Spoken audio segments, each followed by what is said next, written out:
Sa mga sandaling ito, sa itaas ng mga palapag ng Kinyon Pavilion, may mga yapak na pamilyar na papalapit.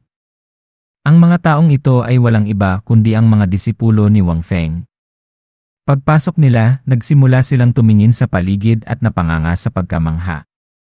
Sa puntong ito, ipinakilala ni Zukin, ito ang ikalimang palapag ng Kinyon Pavilion. Tanging ang mga makapangyarihang individual mula sa mga nangungunang sekta ang karapat-dapat na makapasok dito. Nang makita nilang pumasok ang grupo ni Wang Feng, sumimangot ang mga tao sa loob ng silid at dahan-dahang tumayo. Hindi lamang iyon, kundi kusa ring lumabas ang aura mula sa kanila. Nang makita ni Mu Yunfei ang mga mukha ng mga veteranong mandirigma, kinabahan siya at pawis na pawis. Si Li He naman, dahil sa kanyang napakalakas na cultivation sa nakaraan, ay kalmado lamang sa tagpong ito. Walang bahid ng pag-aalala. Inakala ng lahat na isang napakalaking labanan ang malapit ng maganap, ngunit hindi. Ang mga tao ay tumayo at nagpakawala ng aura dahil labis silang natuwa na makita si Elder King Qin. Masaya silang nagbigay galang, pagpupugay kay Elder King Qin. Nang makita ni Elder King Qin na binabati siya, masaya rin siyang bumati pabalik, pagpupugay sa mga kapwa ko practitioners. Pagkatapos ng ilang pagbati, itinaas ni Elder King Qin ang isang kamay patungo kay Wang Feng at nakangiting nagpakilala. Mga kaibigan, ito si Wang Feng, ang sect leader ng Shenzhen sect. Nang ipakilala siya, masaya rin siyang nagbigay galang, pagpupugay sa inyong lahat. Sa naisip niya, siguradong ang pananakot ay ang pinakamabisang paraan upang ipakita ang kapangyarihan. Kung hindi ko matatanggap ang ganitong kagalang-galang na pagtrato. Matapos ipakilala ni Elder King Qin, masaya ring nakipag-usap sa kanya ang mga matatanda mula sa iba pang sekta. Sect Leader Wang, napakabata mo pa para pamunuan ang isang sekta. Tunay kang napakatalino. Tama, pambihirang aura. Ang mga nagawa ni Sect Leader Wang ay tunay na kahanga-hanga. Ngunit hindi namin alam kung nasaan ang Shenzhen sect. Kung may panahon, tiyak na bibisita kami. Hindi itinago ni Wang Feng ang lokasyon at sinabi, ang aming Shenzhen sect ay nasa isang lambak sa labas ng Xinyao Mountain Range. Kung interesado kayong bumisita, malugod ko kayong tatanggapin anumang oras. Habang nagsasalita ang kanilang sect leader, si Li Qing ay lumapit at itinaas ang kanyang mga kamay na parabang sinasabi, pumunta kayo, ngunit huwag kalimutang magdala ng mga regalo para sa akin. Sa puntong ito, may isang lalaki na may kaunting kaalaman tungkol sa lugar na binanggit ni Wang Feng na nagtanong, Sect Leader Wang, batay sa aking kaalaman, walang makapangyarihang sekta tulad ng Shenzhen sect sa labas ng Xinyao Mountain Range. Nagsimulang magsinungaling si Wang Feng, sa totoo lang, ang aming Shenzhen sect ay isang sinaunang sekta na nagkukubli. Kamakailan lamang kami nagsimulang bumangon muli. Nagulat ang mga matatanda sa kanilang narinig. Hindi hinayaan ni Wang Feng na matapos ang pagkabigla ng mga matatanda at nagpatuloy sa pagsisinungaling gamit ang kanyang matalas na dila. Ang ikalimang sect leader ng aming Shenzhen sect ay si Tongshan Jiaozhu. Ginamit niya ang kanyang kapangyarihan upang labanan ang langit, ngunit nanalo ang langit. Pagkatapos noon, nagpababa siya ng isang sumpa. Dahil dito, kinailangan ng aming Shenzhen sect na magkubli upang iwasan ang sumpa ng langit. Ngunit sa kabutihang palad, ang ikasyam na sect leader, si Qichen Dasheng, ay lumitaw mula sa kawalan at sa wakas ay binali ang sumpa ng langit upang ang aming Shenzhen sect ay muling lumitaw. Dito, nagpanggap si Wang Feng na malungkot, ngunit si Dasheng ay namatay dahil sa pagbali ng sumpa ng langit. Pagkatapos noon, ipinasa niya ang posisyon ng sect leader ng Shenzhen sect sa akin. Ito ang unang pagkakataon na pumasok ang aming sekta sa mundo. Umaasa ako na ituturo ninyo sa akin. Matapos marinig ang kwentong gawa-gawa ni Wang Feng, hindi na itago ng mga tao ang kanilang mga ekspresyon. Ano? Isang sinaunang sekta na nagkukubli. Sa puntong ito, nanatiling tahimik ang lahat. Walang nagsalita. Iniisip lamang nila kung totoo ang sinabi ni Wang Feng. Nang makita ang mga ekspresyong iyon, lihim na natawa si Wang Feng sa kanyang puso. Ayon ko kayo lolokohin. Sa ngayon, hindi alam kung naniniwala ang mga matatanda sa kwento o hindi, ngunit naniwala naman ang mga disipulo. Nagulat si Ling Fiu at Li Qing. Alam namin na ang Shenzhen sect ay may mahabang pamana at isang sinaunang sekta na nagkukubli, ngunit hindi namin inaasahan na magkaroon ng isang nakakatakot na pamana.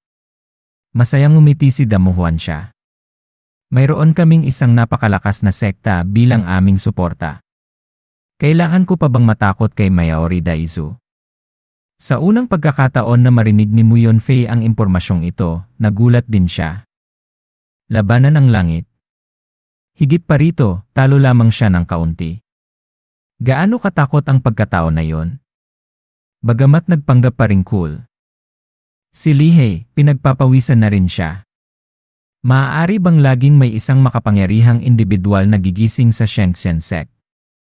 Pagkatapos ng ilang sandali, lumapit si Elder Qingqin kay Wang Feng at nagpaumanhin, hindi ko inaasahan na ang Shenzhen sect ay may ganitong kasaysayan. Napabayaan kami sa Kinyon Pavilion. Sana'y huwag mo kaming sisihin. Nang marinig ito ni Wang Feng, magalang siyang nagsalita, huwag mong sabihin yan, Elder Qingqin. Kami ang nakadisgrasya. Sana'y huwag mo kaming sisihin. Sa puntong ito, may isang lalaki na nakatayo sa likod ni Elder Qingqin na nagbigay galang sa kanya. Hindi pa kami nakakita ng isang tunay na sinaunang sekta na nagkukubli. Kung mayroon kaming anumang hindi paggalang sa hinaharap, sana'y patawarin kami ni Sect Leader Wang. Nakipag-usap si Wang Feng sa mga tao habang ngumingiti at tumitingin sa kanila, madali tayong magkausap. Malugod naming tinatanggap ang lahat na pumunta sa aming Shenzhen sect upang makipagpalitan ng kaalaman. Matagal na kaming nagkukubli, kaya hindi kami nakakasabay sa panahon. Nang marinig ng mga matatanda na pumayag na siya, masaya silang sumagot, tiyak, tiyak. Habang nag-uusap ang mga tao, lumapit si Zhu Qin sa likod ni Elder Qingqin at bumulong, Elder, sa palagay mo, gaano karami sa sinabi ni Sect Leader Wang ang paniniwalaan? Tinitigan niya si Wang Feng at dahan-dahang nagsalita, malalaman natin sa lalong madaling panahon. Nagtaka si Zhu Qin, ano ang ibig mong sabihin? Pinutol siya ni Elder Qingqin, hindi madaling guluhin ang Sifang Hall. Kung kaya niyang pigilan sila, mayroon siyang 5 bahagdan ng kredibilidad. Kung hindi niya sila kayang pigilan, isa lamang siyang payaso. Pagkatapos marinig ang sinabi ni Elder Qingqin, umasa si Zhu Qin, gusto ko ring makita kung talagang nakakatakot ang Shenzhen sect tulad ng sinabi ni Wang Feng. Pagkatapos ng pag-uusap, lumipat ang tagpo sa isang silid. Isang lalaki ang galit na pumalo sa mesa at sumigaw, Shenzhen sect. Hindi ko pa naririnig. At labanan ng langit. Nakakatawa. Ang taong ito ay walang iba kundi ang guro ni Li Tianxin. Sinabi niya, tunay na ang mga kabataan ay walang alam sa mundo. Gusto kong makita kung paano haharangin ng sinaunang sekta na iyong sinasabi ang galit ng Sifang Hall. Pagkatapos niyang magsalita, tumayo siya at umalis. Bago siya umalis, sinabi niya kay Li Tianxin, pupuntahan ko ang batang pinuno ng Sifang Hall. Mag-isip-isip ka rito. Sumagot si Li Tianxin, opo, guro. Tumayo siya at tumingin sa pinto, sinusuri kung babalik pa ang kanyang guro upang magbigay ng karagdagang tagubilin. Pagkatapos ng ilang sandali, hindi na bumalik ang matandang babae. Tumingin si Li Tianxin sa kanyang mga dibdib at hinimas ang pagitan ng kanyang mga ito at sinabi, Guro, maaari ka nang lumabas. Pagkatapos niyang magsalita, isang pulang aura ang lumabas mula sa pagitan niya. Sa simula, ito ay isang buhok, pagkatapos ay mga paa, at sa wakas, isang buong katawan ng tao ang lumitaw. Kumuha ang babae ng isang piraso ng tinapay at isinubo ito habang sinasabi, ang iyong tinaguriang guro ay may malaking dibdib ngunit ang utak ay kasinlaki lamang ng ubas. Hindi gaanong pinansin ni Li Tianxin yon at nagtanong, Guro, sa palagay mo, totoo ba ang sinabi ni Sect Leader Wang kanina? Kumain ang babae ng tinapay habang sumasagot, maaaring totoo. Nang marinig ni Li Tianxin na nakasagot agad ang kanyang guro, nagpatuloy siya sa pagtatanong, bakit? Mayroon ka bang natuklasan? Naalala ng babae nang obserbahan niya si Wang Feng. Kanina, sinubukan kong sukatin ang sect leader Wang sa malapitan. Bagamat may isang misteryosong kapangyarihan sa kanyang katawan na humaharang sa akin, may isang sandali na nasukat ko ang kanyang cultivation. Tinakpan ni Li Tianxin ang kanyang bibig sa pagkamangha. Anong cultivation ang mayroon si sect leader Wang? Seryosong sinabi ng babae, nasa Xuanhuang Realm Peak siya. Matapos marinig ang sagot, hindi nagulat si Li Tianxin. Sa halip, naramdaman niyang normal lamang iyon. Xuanhuang Realm Peak. Tunay na nakakatakot, ngunit hindi karapat-dapat sa katayuan ng isang sect leader ng isang sinaunang sekta na nagkukubli. Nang makita ng babae na hindi masyadong nagulat ang kanyang disipulo, tumalon siya mula sa mesa at nagpatuloy, ngunit paano kung sabihin ko sa iyo na ang kanyang edad ay higit lamang sa 20? Nang marinig ito, hindi napigilan ni Li Tianxin ang kanyang pagkabigla. Ano? Idinagdag ng babae, hindi lamang nasukat ko ang kanyang cultivation, kundi nasukat ko rin ang kanyang bone age. Iyon ang dahilan kung bakit sa palagay ko ang karamihan sa sinabi ni sect leader Wang ay totoo.